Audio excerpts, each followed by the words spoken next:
This is the scariest script I've ever read, for real.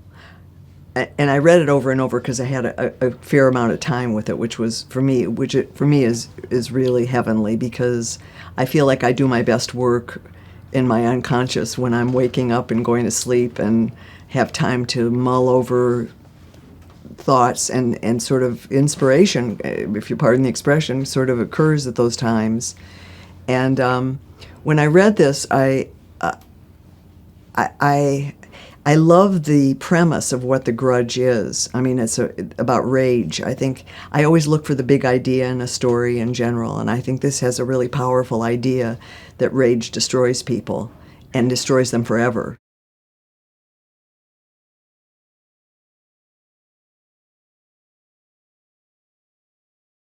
I've never been a part of something that had this much, that had any kind of gore to it like this. And I mean, the films that people are, I've been in horror films, but in my mind, they were all stories. This is a horror film. This is real horror.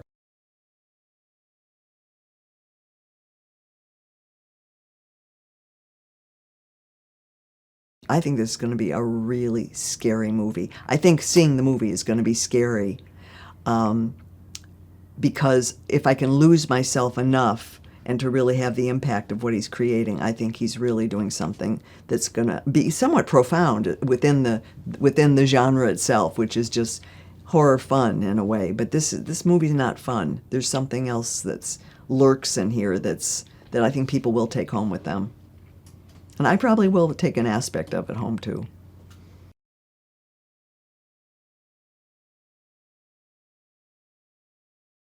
My character's name is Peter Spencer. He and his wife, Nina, have a husband and wife real estate company, Over the River Real Estate, and they are selling a house on 44 Rayburn Drive.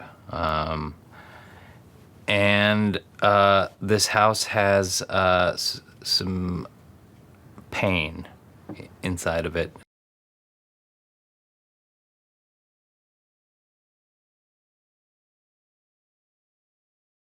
With the help of the genre, we were telling a story that just is not being told in movies today. So it felt fresh.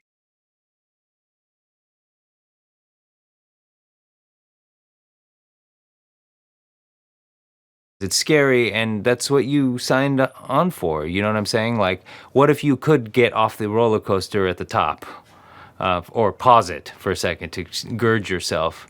The fun is that it's going and going and going, and you know the crest is coming, and then after the crest, you're going to be screaming. And I think that's what the movie theater experience is.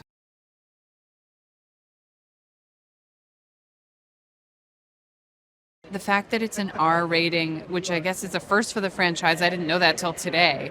But it's that much gorier, scarier, and I think what the franchise really deserves is to have the story told that terrifyingly, because it's terrifying.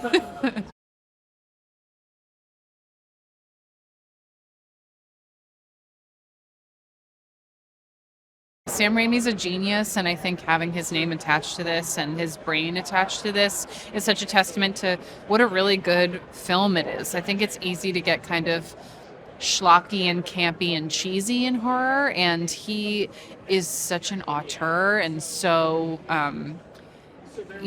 always takes it so seriously. And I think what Nick Pesce brings to this is that, I think because it's under the horror theme, that he's allowed to tell these stories that otherwise maybe wouldn't be told now. I think that the dramatic performances that he gets out of all the actors are pretty incredible.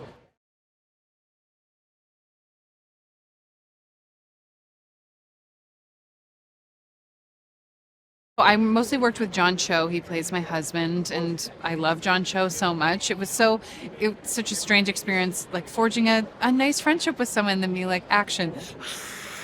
But it really feels like true to the franchise, the Grudge franchise. It's different storylines woven together, and so we filmed for 2 weeks, and then the next group of people came for 2 weeks, and then the next group. So we kind of he sort of made 3 movies and braided them together, and I'm so interested to see what the other 2 movies are like, because I feel like we made our little short movie. And Andrea Riseborough, who I didn't work with but met today for the first time, and I'm such a fan of her, and I'm so excited to see what everyone else did.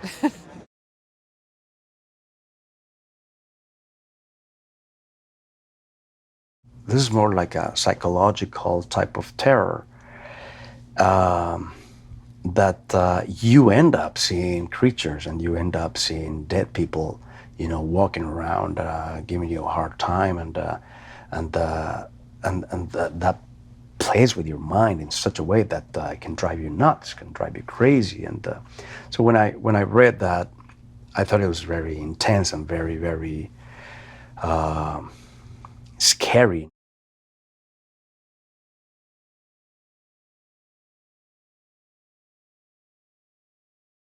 This is a complete different entity. This is fully charged with its own personality and its own beauty and its own terror.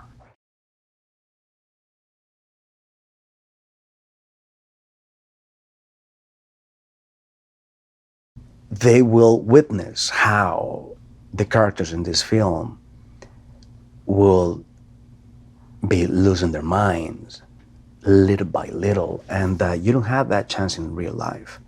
You don't have that chance, that opportunity to see that happening in real time, not even in your own home, with your own family.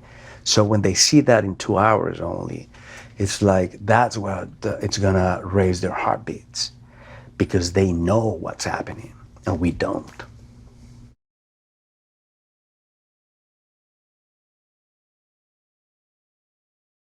Sam had wanted to make an R-rated version of The Grudge for a long time, and this is its incarnation.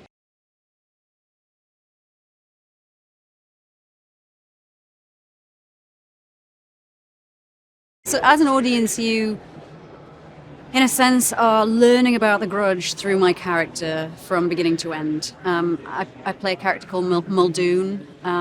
She's a detective. She's a hardened detective. She's a young woman, but has investigated homicide. She's seen a lot of stuff. She's gone through her own personal grief, a large grief in her own life. She has a kid.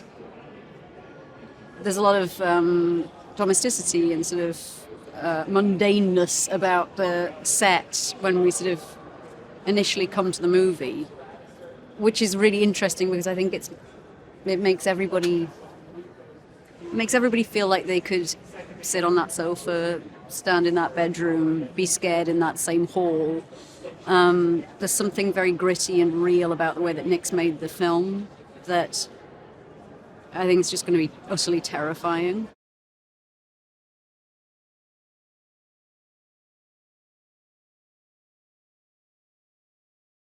I think the reason why The Grudge will be so scary is because it is so rooted in family. And, it explores some of what I'd imagine are humans, certainly my darkest fears.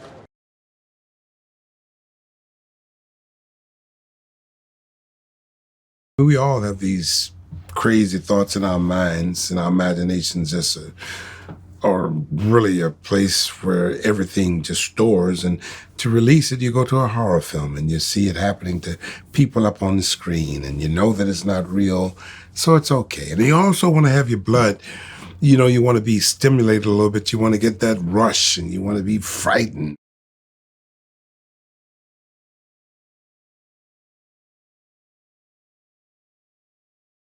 Well, it's a horror film, so there will be blood. There will be blood. Okay.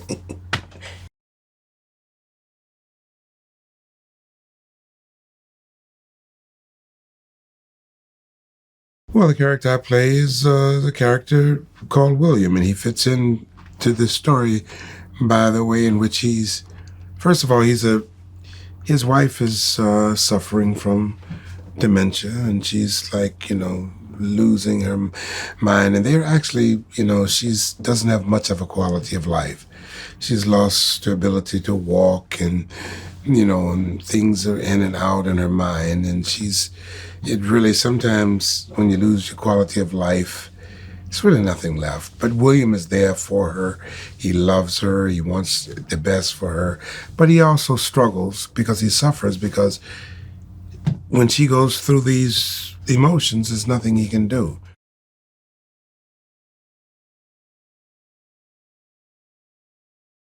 Sam Raimi is one of our masters of horror. He understands what fear is. He understands how to express it visually and auditorily, if that's a word, to scare the pants off of you.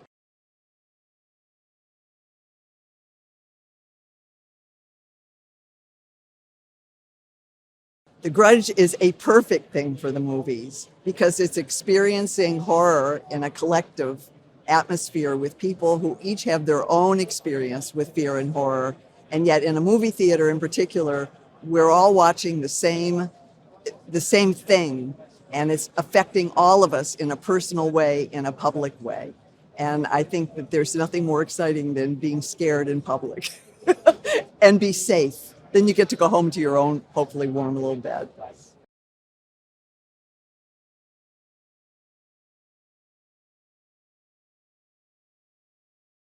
This film definitely requires audience participation. It's not just a screen film. It's about thinking about where the Grudge is moving, how it's affecting different families, how the families are affecting each other's overall experience in terms of what they're presenting to you, the audience. It's basically a family movie. It's about, in some very bizarre way. And I think there's lots of puzzle moments that you have to put together. It requires a little bit of work, and I mean that in the most entertaining sense for the audience. You need to see this in the theater.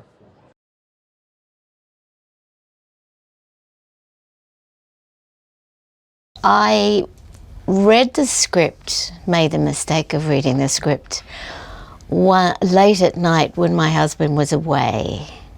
And I was so frightened I couldn't sleep that night. And I rang my agent next day and said, I can't do this, it's too frightening. And she said, well, that means it's good.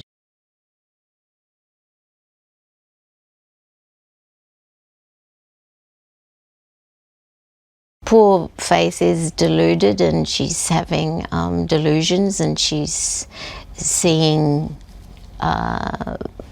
ghosts that other people aren't seeing, and that we probably will.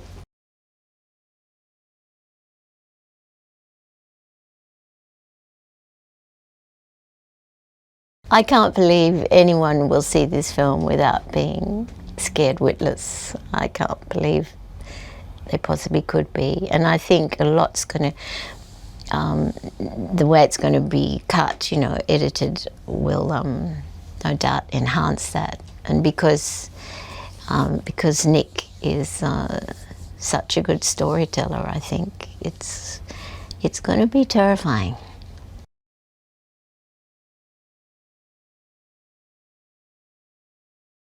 What's great about this film, and what I think makes it a little different, is the emotional aspect of this film is just so beautiful, and it's so grounded in stories, all of these little stories that everyone can have such an understanding to, I think, and in some way relate to them. So it's not just a horror film, even though it is a horror film. There's a whole psychological aspect to it that I think people that maybe don't think they would like this genre, they're going to want to see this, or they should.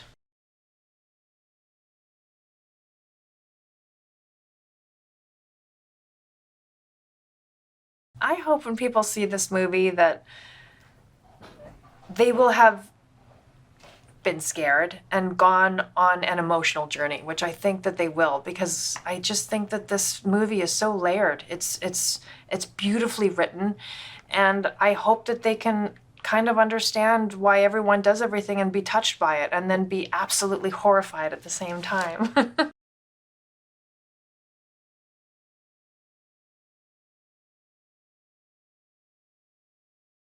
I feel like the more raw that people are in the theater and emotional in this film, the more scared they're going to be too, because their emotions are going to be like all over the place.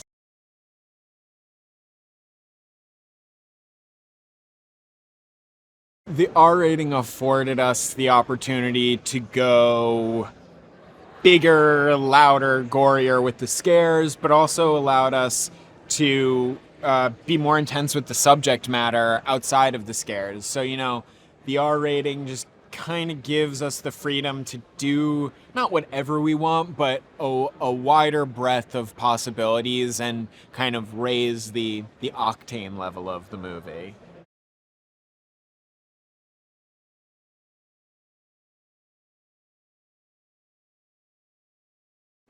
The nature of the film is that, of all the old movies, is that it affects families, and it's always been very family driven. And now we're in like a climate of horror where audiences are like hungry and love family drama infused horror movies. And I think that for the first time, we were able to like dedicate a lot more of the movie to the character driven side of it, because audiences love that. And I think that, you know, the nature of the franchise is that it's an anthology, so every movie is different story, different characters, different place. And in this world where like everything is being remade, we're not bound to remaking or sequelizing anything. It can be a standalone, its own thing that's just a new chapter in this canon.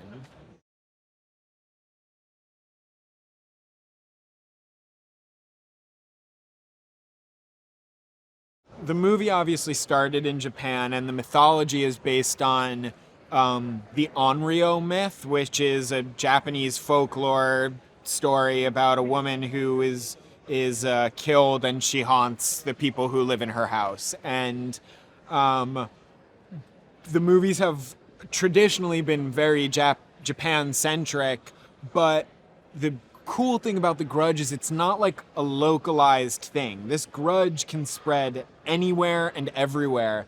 And so much of this movie is about the fact that, yes, it's happening in Japan, but it's also happening here, and it's also probably happening in tons of other places. So while the one that you know of started in Japan, they're everywhere. And this one in particular was in fact brought from Japan. And for those fans who are wondering if they'll see Kayako, they just might.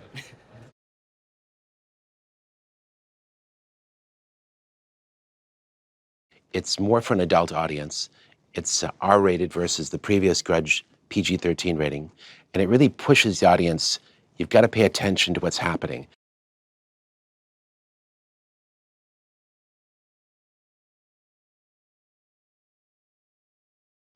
The Grudge is based on a Japanese curse. And really, it's the belief that when someone dies in the grip of a terrible rage, they leave behind this energy, this darkness, or this grudge, this unanswered desire for vengeance and violence. And that's really the curse that our movie is based upon.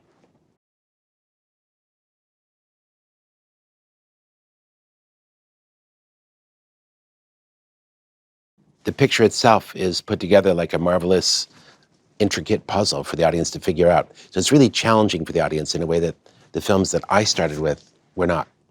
Hi guys, here's today's Daily Fact. During the filming of The Exorcist, the world's most famous horror film, the director instructed the crew to casually fire shotgun blanks to get more authentic and credible reactions from the actors on set and capture the moment of sheer terror on their faces. Remember to click below to subscribe on the side for more great content.